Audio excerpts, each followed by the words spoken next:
Hello everyone, હું શ્વેતા પટેલ અમદાવાદથી. આજે આપણે એવો વિડીયો જોઈશું કે જેમાં આઈ બેઝ કરવો કે નહીં અને કરવો તો કેટલો કરવો એના માટે જોઈશું. તો અહીંયા મેં આઈ બેઝ કરેલો છે મારા હેન્ડ્સ ઉપર. અહીંયા જે જોઈએ એટલો કરેલો છે, આ થોડો વધારે છે. તો વિધાઉટ આઈ બેઝ આપણે જોઈશું. પહેલાં વિધાઉટ આઈ બેઝ આપણે આઈ શેડો લગાવીએ.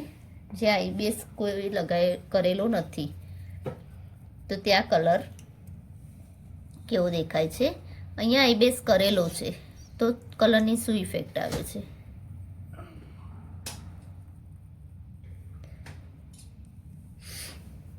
અને આ જ્યાં વધારે થઈ ગયો છે બેઝ, ત્યાં કલર શું થાય છે.